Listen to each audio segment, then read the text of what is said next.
Welcome back to another episode of this fun topic, funny insults. It is with a heavy heart that I'm announcing this to be the last episode in this topic, at least for the time being. 3 episodes of insults are way more than enough for now. But not to worry, there are plenty of topics that we will study and I'm sure you're going to love them. If you're ready to watch this last episode of Funny Insults, lean your back, make your scream full, and keep watching.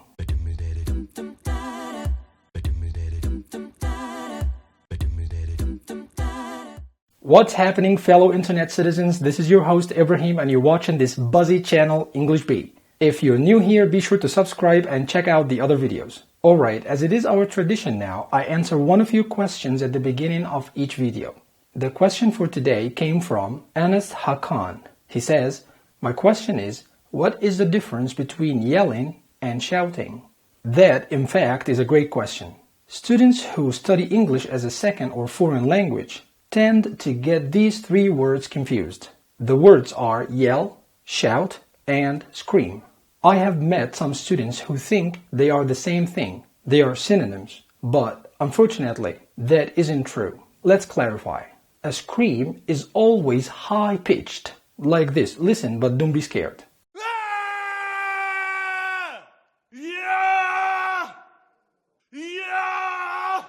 So, a scream is always high-pitched and usually indicates some sort of terror or out-of-control emotion. That is, scream. So how about yell and shout? They both mean that someone is talking very loudly. And sometimes they can mean the same thing and we can use them interchangeably. When you use 2 words interchangeably, that means they are synonyms. But most of the time, they are not synonyms. What is the difference between them? Well, let's begin with shout. Shout is the general word for talking loudly. For example, there were so many people at the party, I had to shout.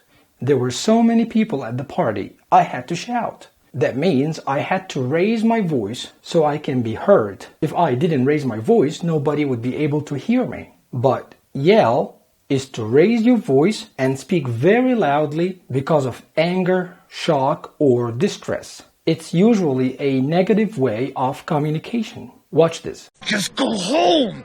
That's your home! Are you too good for your home? Answer me! Okay, do you know what time it is? It is time for some funny insults. The first situation that we have today is, imagine that you're talking to someone and he's trying to convince you.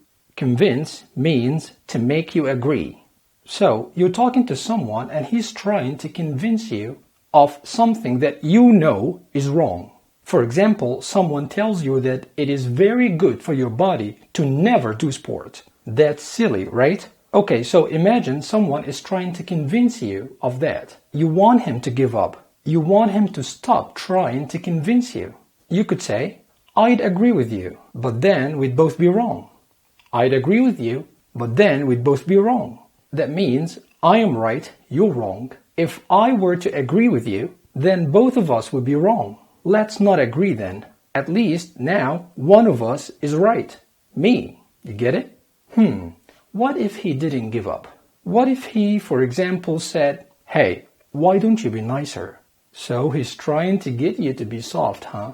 Typical behavior of those who lose an argument. So, will you be nicer?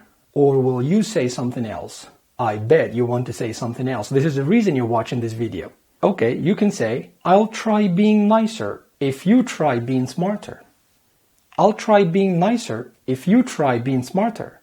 That means you want me to be nice, so stop talking stupidly then. Notice that I said talking stupidly. I didn't call this person stupid. But it is very common that people will still feel like you're calling them stupid. However, you didn't. So he might respond by saying something like, hey, I'm not stupid, how dare you call me stupid? I guess there isn't any point arguing whether or not I called him stupid, but anyhow, I can still respond in a funny way and say something like, stupidity is not a crime, so you're free to go.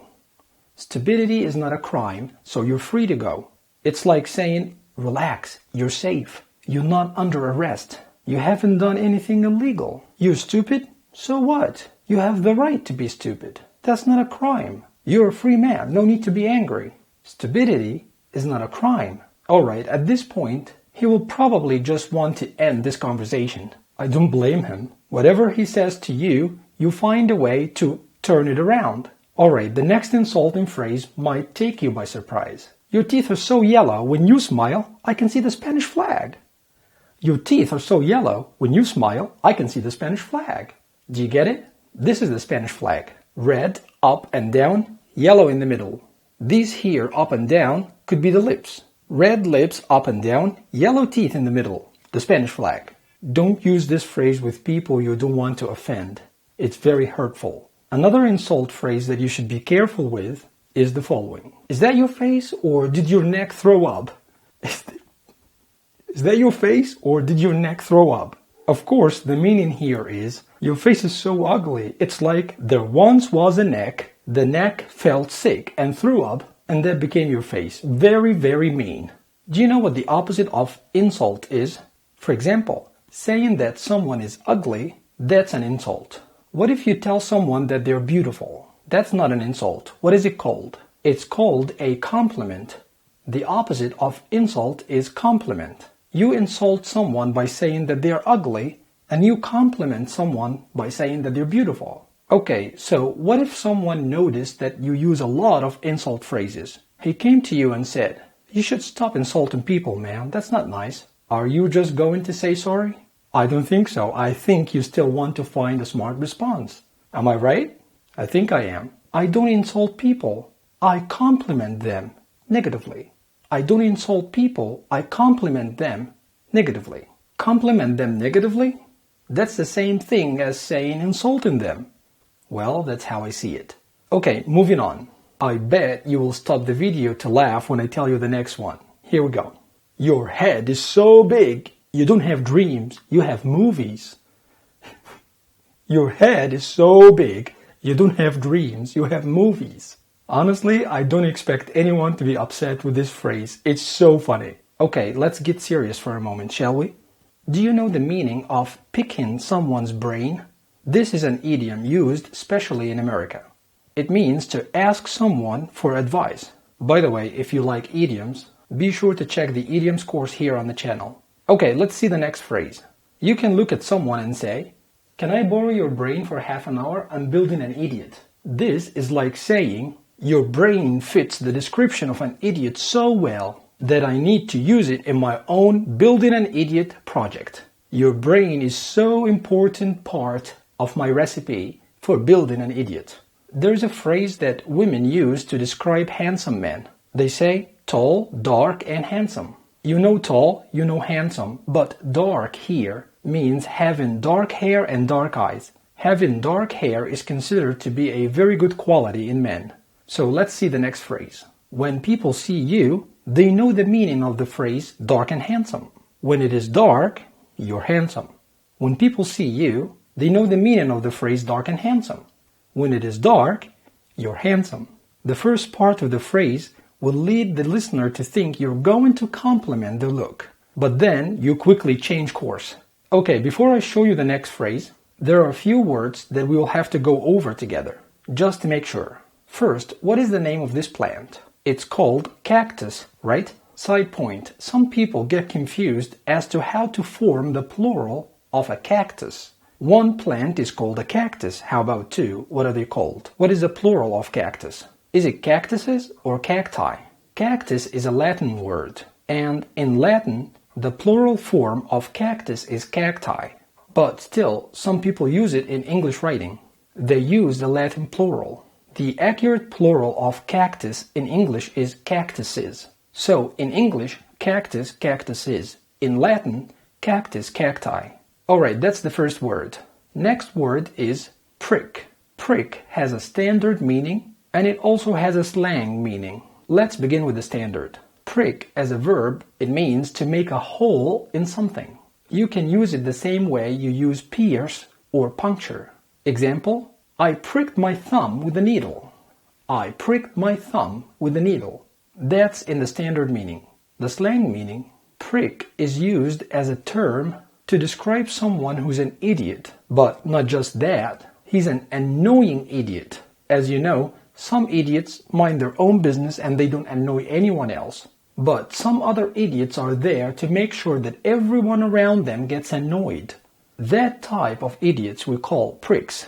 A prick is an idiot who will annoy you. You can also call this person a douche, which is exactly the same thing. An annoying idiot. A prick. A douche. Okay, you're ready for the next phrase. Your family tree must be a cactus. Everyone in it is a prick. Your family tree must be a cactus. Everyone in it is a prick. This is an insult for the whole family. There is a play on words here. If you imagine this cactus to be someone's family tree, and every sharp end on it is a family member, then you get the picture. Everyone here is a prick by the standard meaning, but that's of course not what we mean here. We didn't use it in a standard way. We intended the slang usage. A prick, an annoying idiot. The next word is to visualize.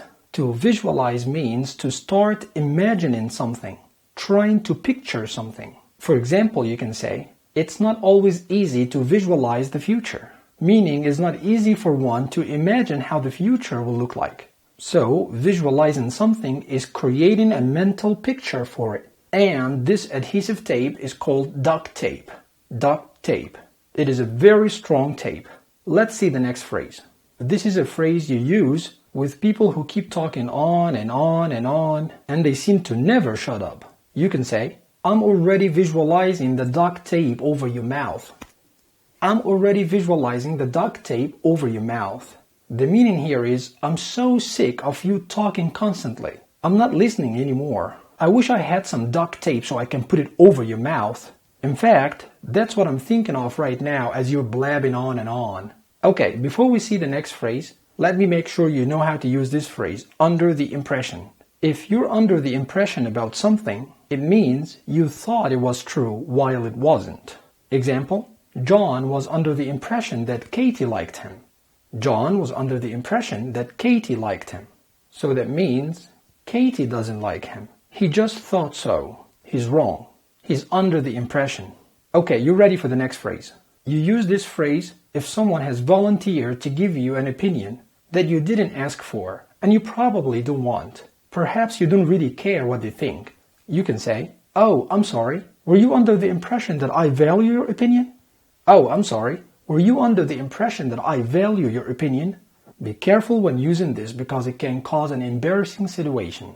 Okay, what I will do now is I'll give you a quick revision of every phrase that we studied today. And then, afterwards, I'll give you 5 more phrases without explaining them, because I'm positive that you'll understand them just fine. So let's get the revision done first. I'd agree with you, but then we'd both be wrong. I'll try being nicer if you try being smarter. Stupidity is not a crime, so you're free to go. Your teeth are so yellow, when you smile, I can see the Spanish flag. Is that your face, or did your neck throw up? I don't insult people. I compliment them negatively. Your head is so big, you don't have dreams, you have movies. Can I borrow your brain for half an hour? I'm building an idiot. When people see you, they know the meaning of the phrase dark and handsome. When it is dark, you're handsome. Your family tree must be a cactus. Everyone in it is a prick. I'm already visualizing the duct tape over your mouth. Alright, 5 more quick phrases. 1. You're so ugly you make onions cry. You're so ugly you make onions cry. 2. Roses are red, violets are blue. Faces like yours belong in the zoo. Roses are red, violets are blue. Faces like yours belong in the zoo. 3. Roses are red, violets are blue. I was born beautiful. What happened to you? Roses are red, violets are blue. I was born beautiful. What happened to you? 4. What? Oh, I'm sorry, I don't speak idiot. What? I'm sorry, I don't speak idiot. 5. I'm sorry, I'm a little busy right now. Can I ignore you later? I'm sorry, I'm a little busy right now. Can I ignore you later? Alright guys, that will do it for today's episode. Thanks for watching. I'll see you in the next one. Till then, keep it real and have a good one.